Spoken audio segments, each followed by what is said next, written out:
ఈ వీడియోలో మనం హ్యావ్ అనే హెల్పింగ్ వెర్బ్‌ని ఉపయోగించి ఇంటరాగేటివ్ సెంటెన్స్ ఎలా చెప్పాలనే దాని గురించి తెలుసుకుందాము. ఈ మధ్య కాలంలో జరిగిన లేదా జరగని పనిని గురించి ప్రశ్నలు అడుగుటకు ఈ విధమైన వాక్యములను ఉపయోగిస్తూ ఉంటాము. దీని ఫార్ములా ఏ విధంగా ఉంటుందంటే హ్యావ్ హెల్పింగ్ వెర్బ్‌కి వస్తది. ప్లస్ సబ్జెక్టు ప్లస్ పీపీఎఫ్ అంటే వెర్బ్ 3 ప్లస్ అదర్ వర్డ్‌గా దీని ఫార్ములా ఉంటుంది. హ్యావ్ ఇక్కడ హెల్పింగ్ వెర్బ్ అనమాట హ్యావ్. దీన్ని సహాయక క్రియ అంటాము.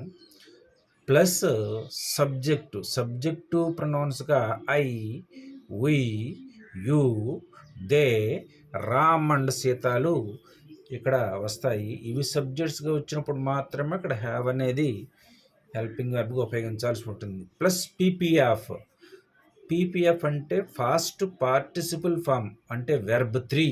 ఈ పీపీఎఫ్కి కొన్ని ఎగ్జాంపుల్గా ఏం చెప్పుకోవచ్చు అంటే సీన్ చూసినది, రిటన్ వ్రాయబడినది, ఈటెన్ తిన్నబడినది, సంగ్ పాడబడినది, డ్రంక్ త్రాగింది. ఇలాంటివి మరికొన్ని పీపీఎఫ్కి ఎగ్జాంపుల్స్గా చెప్పుకోవచ్చు. మీరు కొన్ని ఎగ్జాంపుల్ చేద్దాము. Have you seen a movie? మీరు ఒక సినిమాను చూసారా? Have we visited Tirupati?